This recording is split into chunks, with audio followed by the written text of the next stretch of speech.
How's it going, guys? Nick from Subimods here today. We are up in Horsham, Hatfield?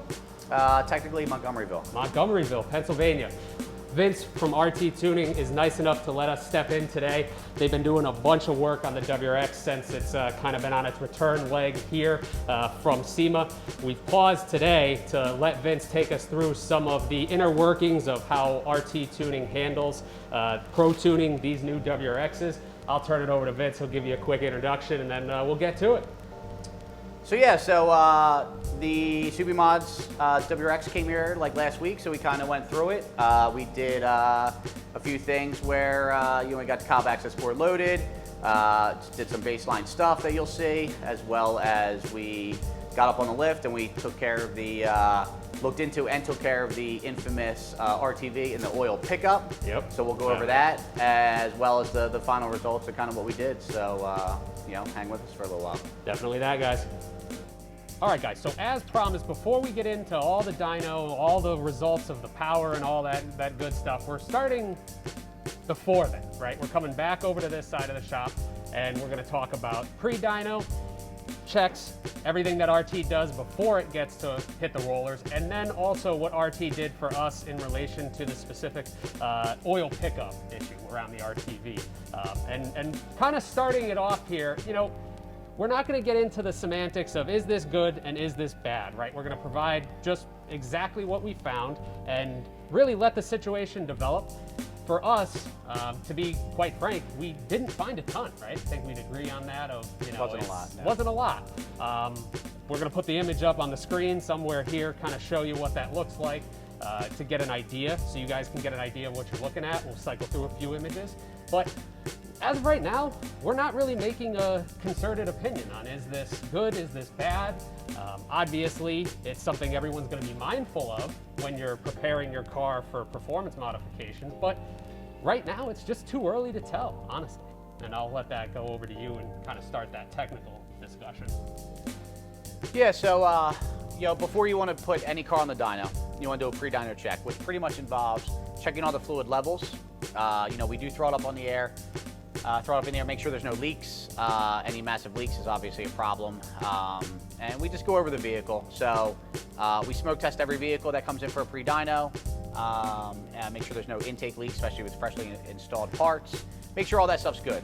In all honesty, when we have issues like when we talk about with the dam and all those types of things, like a lot of times it's intake leaks, and cause those types of issues. So we want to make sure that we're tuning the car with no leaks, mechanically sound, maintenance done, all that stuff.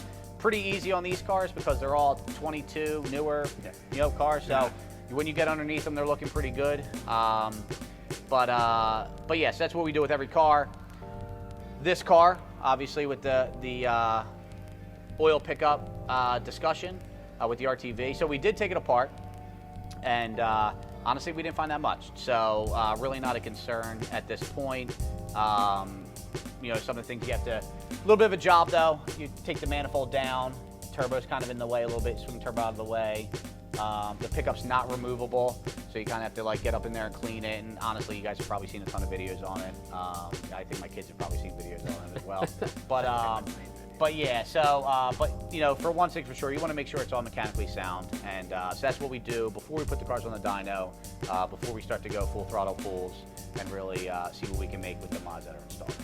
And it's definitely important too for a lot of the viewers. If your tuner isn't doing this, right? This puts the whole appointment at risk, right? Because you could get on the rollers instantly, issue pops. Yep. You can't correct a mechanical issue for the most part with adjustments, right? So car's coming off the dyno, coming into a bay, and now you're not going home with the car, let's say, depending on your schedule and all that other stuff. But it's I guess help your tuner, help you, right? Kind of just don't expect that, and we don't want to say, right, we understand people are putting these cars together in their garages. You're working on them. That's the beauty of Subaru, right? But no one wants to risk a tune appointment. So again, if your shop isn't doing that, or your tuner's not concerned with that, that's a tip from us. Make them concerned about that, right? That's a huge thing. Yeah. So. Pre-dyno check adds about 45 minutes. Honestly, it would probably cover most of the installs you did yourself. So if you did installs yourself and you had concerns about it, simply just getting the pre-dyno check out before the tune, like we would go over all those installs. Yep. So it's not even something like we would have to do an extra checkout. It's kind of involved in doing that, and a little bit of peace of mind knowing that all that was gone through. So that's why we do it, and we don't want to waste any time. We want to make sure the car is at the best possible condition it can be for the dyno tuning process, and then that way we get the best results we can. That's exactly it. So yeah, so at that point, we've kind of covered everything. I know our answer isn't concrete on the RTV, but if anyone can read into the future on that, I'd probably disagree, right? I mean, no one knows where that's going to go at this point. Sure. It's the 2022 car. But something to be mindful of, and definitely, like we talked about, that pre-dyno check is important before we get it on the dyno. But at this point, let's get it on the dyno. Let's start to see where the numbers go, and then we'll be back. Awesome.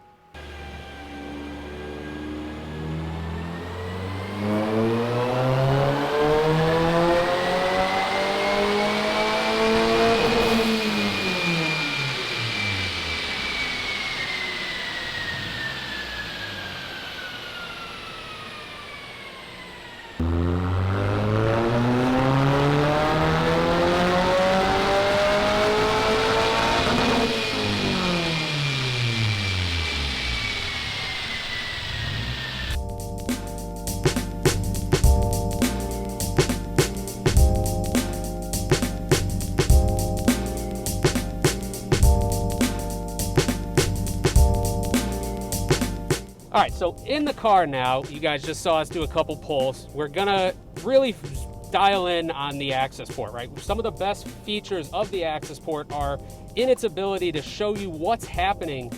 I mean, right, Vince, at the exact moment it happens, and then even after, right, through the min, max values, things like that. So Vince is gonna give it a little run here, and we're gonna try to see if we can get you guys, we're gonna try to see if we can get some numbers to pop here so we can give you guys some really analytical, what would we call it, evidence, or, Yeah, some data to review. Yeah, exactly that.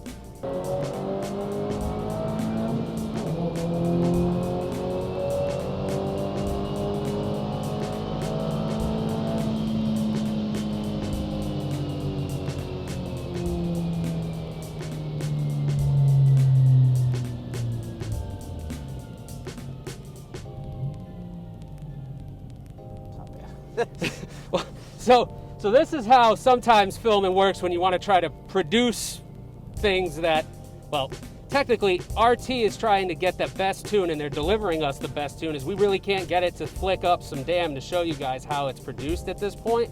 But Vince can kind of dial in a little bit and drive in some data about, what are you looking for? What should you be looking for? What's normal? What's out of range? What's a concern, right? This is a new platform for a lot of people. It's new to you guys even, right? But it's not new globally, right? We've seen these type of kind of electronic wastegate platform motors before, so, kind of lead us in there on what we're looking for and what you're gonna see. Yeah, so on this last run here, we didn't really get any feedback knock. We got a little bit of fine knock learning, and our dynamic advanced multiplier stayed at 1. So that's ideal, right? So everybody talks about dynamic advanced multiplier. When that drops, you have a problem, and back in 2012 that was probably the case. But now everything is monitored so fast. These ECUs are so good that it's monitoring feedback knock, fine knock learning, dynamic advance. It's doing it all so fast all the time that they're going to be reactive. So on that last run, we got -0.7 on fine knock learning. It was a quick advance. We were running on the dyno. I didn't know when it really did it. Could have been when I shifted on the dyno or pulling up through. But obviously it was a quick event. It wasn't enough to drop the dynamic advanced multiplier, and there was no feedback knock as well. So I want to try to kind of show you guys the fact that the dynamic advanced multiplier anymore is so reactive. It's not like the old car. So you can get your dam, as most people call it, to drop, and then you can get your dam to come back up pretty much in the same driving event. It's not where it drops down and then takes several several drive cycles for it to come back up. It's always looking at it, it's always monitoring it. That being said, you know, if your dam is down at, you know, 0.5, you know, 0.6 something, and never comes up no matter what, you know, then you got to start to look at it, right? So, so I think what we can do is maybe unplug the fan in the front, so maybe get intake air temps up a little bit. See if it'll throw and then it. see if we can get the dam to drop, and then plug the fans back in, get our intake temps back down, and see if we can show you the dam, how quickly it can drop and come back up. And this is a crazy thing, right? Because, like, I mean, we're actually trying to induce like what some could consider an error or a fault, really. Like, I guess kind of what I'm pressing on is, like, this is why you want a Pro Tune.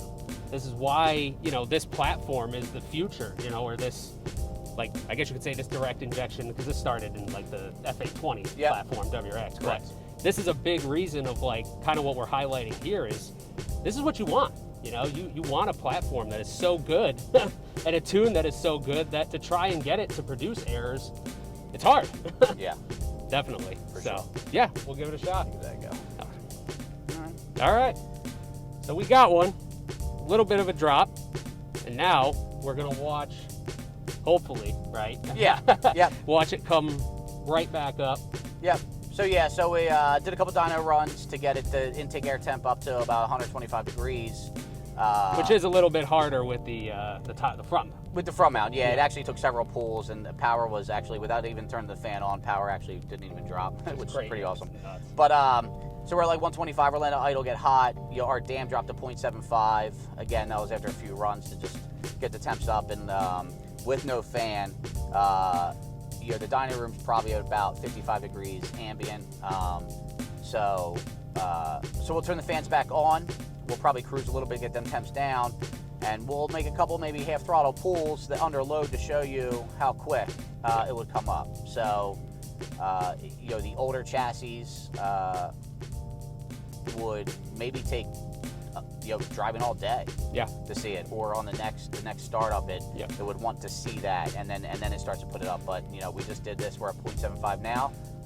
You know, if everything works as we think it should start to step back up pretty quickly once we cool everything down, and that just shows you how, I guess, how dynamic it is, you know, how much it's adjusting. Yeah, and definitely, for those who haven't seen it in this, you know, who haven't been in a dyno room yet, I think it's important to articulate that, like, there is really one source of air, right, in this room. So when you cut that off, you're essentially letting you're flogging the car in an enclosed environment here. So that's how we got to be able to produce this, right? We had to throw things at it to kind of change the narrative and get it going. So correct. If we were on the street driving and it was as cool as it outside, I mean, we couldn't get these intake air temps this hot. Exactly. With a front mount on the car, no matter what we did. Exactly. So, yeah. All right. For sure. Let's flick the fan off.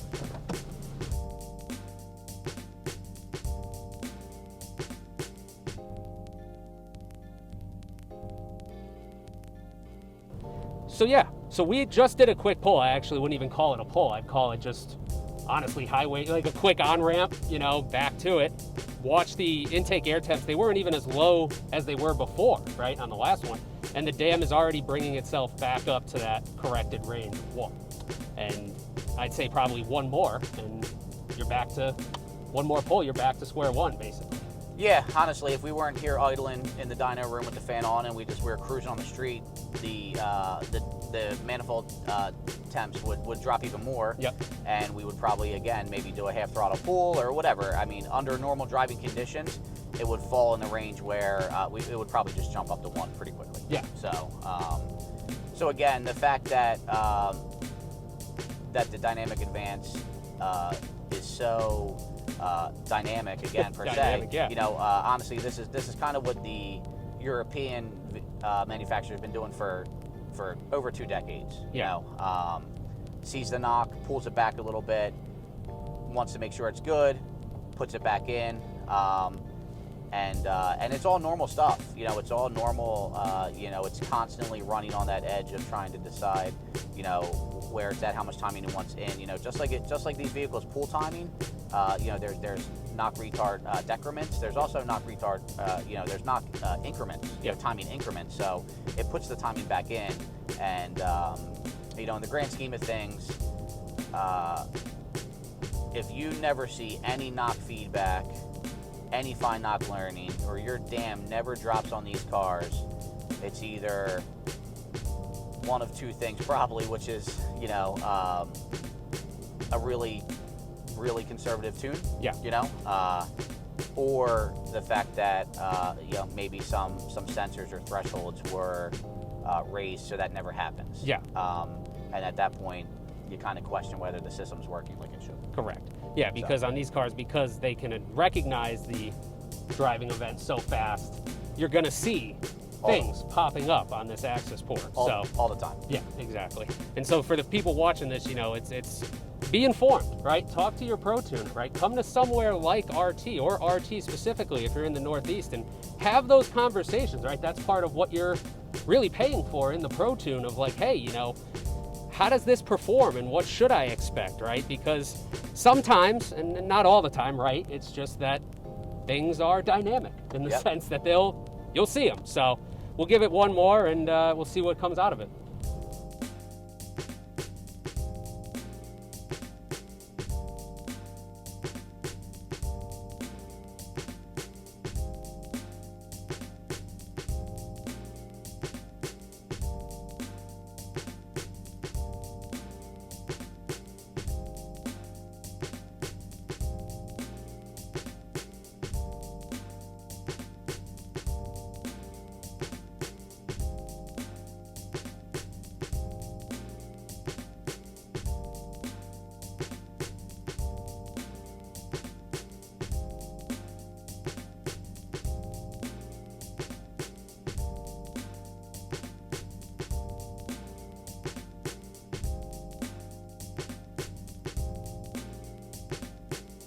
And I don't even think we should cut that. I think we should let that run all the way through so there's no one in the comments that says we cut this. That was a clean, from stop talk to not even pull, back up. Yeah, honestly, it was most of a third, half of a fourth, and it was back up. So temps came back down. It saw enough that it wanted it to, and you know, we're back up to 1, and now you know, now we can feel good about, you know, driving the car. Where the car sits at. Where it's in. So. Yep, that's awesome. That's awesome.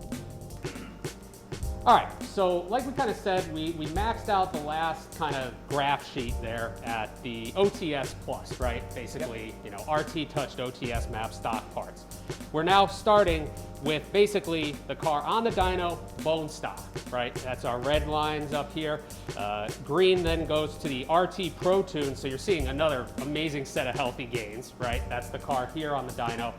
And then the blue is actually our car with aftermarket parts installed, right? So we have done everything that is available to us at this point, right? What's today, the 28th or 30th of January? So that includes some goodies from ETS that I'm sure you guys know, some goodies from Cobb, right? That being the access port. And we really wanted to focus on getting air in and getting it out, breaking that barrier down of the stock components, and that's where I'll let Vince step in and kind of walk you guys through how the data shows us what that looks like at this point. So yeah, the red map is the one, red graph is still the same one from the last one we just talked about. Stock vehicle, stock everything, you know, made a run, nice cool conditions, you know, that was the, let me bring up the min, max, and average here. That was the results of that, which was 276 torque and 285 horsepower. The next run was, this was an RT tuned, fully tuned stock vehicle. So 93 octane, you know, as consistent as we could be, and keep it as cool as we could with the stock parts. You know, so the hardware at this point is what limited us on this one. Intake air temps, charge air temps, all that stuff. You know, we ended up at 358 and 316, 358 torque, 316 horsepower. Just for reference, an EJ25 on this dyno, full bolt-ons, you know, that they have available for them, you know, boost control solenoids, all that stuff, intercoolers, all that stuff. They lay out on this dyno pretty much around the same, right around 350, 360 torque, maybe a little bit more horsepower, 325, but that's kind of where they're maxed out, stock turbo with those vehicles. And then the blue is the conditions at we were just talking about 381 torque, 356 horsepower, which actually is, way more than what a standard EJ25 or, a lot more than an FA20 would be able to offer us. And this is with upgraded intercooler, all the other parts to keep the temps down. And at this point, we're actually really just limited by the 93 octane. So our torque's good. This is actually running about 20 pounds. So plus or minus a pound, depending on like temperatures and stuff. Yeah, if we have it come in, comes up, it's probably 18, 19 here. We kind of peak in the middle to kind of try to maximize as much mid-range torque as we can. And then it falls off and we can't do it anymore, right? Yeah. If you actually look at the beginning here, the red stock, the green is the tune stock, all that stock equipment. You see the torque kind of comes up quicker. A little bit of spool is affected with the front mount, but it really keeps the charge air temps consistent and cool all the way through. Without that, you wouldn't even have close to the gains you have up here. If you notice, the graph kind of climbs really good here and then kind of lays flat. This whole flat area here, honestly, we're limited by octane. So this 93 octane, I mean, you could try to get cooler air, you could try to get as much flow, intake, exhaust as you can into everything. We would still be limited here as you came across. So, these motors are 10 6-to-1 compression, super efficient turbos, twin scroll turbos. I mean, they're really technologically really good setups, and pretty much more efficient than what pump gas can give us. Yeah. So. And that's where the need for that blended fuel comes into play. So, ethanol guys, that's why they get the more torque and they really carry it out. And but yeah, for 93 octane, these hard parts installed, this is a super consistent, the results you would be seeing. And again, actually, it's still, I don't know, you look still a lot less than the parts you'd have to buy for an EJ. That's what we were talking about just before coming on. It's like, obviously we're not going to get into brands and the specifics of each, but like we're talking about on the outside here, under or around $3,000, right? Maybe give or take a little more depending on where you get and when you get it. But that dollar for price or that dollar for performance bang is like, it's never been better, honestly, than on this platform. But off the cuff, real quick. So we wanted to talk, obviously, Cobb, ETS, they put out their intercoolers. Would you say that is like, that's a bar none need on this car? Or is like, where would you say your first hard part modification is after the access port, really? I mean, honestly, I would probably say it'd be the intercooler. Yeah. You know what I mean? Again, for those reasons mentioned was the compression, the turbos, like how efficient they are. You really need to help with that, and that's one of the reasons that Cobb went to their staged maps, and when they converted their staged maps, it actually kind of started, I think, with like the Focus RS, like the their Jetta stuff, their stage 2 was an intercooler, exactly, not an exhaust, and that comes from a lot of the Euro market of focus on getting that air in quicker through the forced side. So, and the good thing about that too is you can put an intercooler on a stock car. Yeah. No, non-tuned. You know what I mean? And it'll give you more consistent results.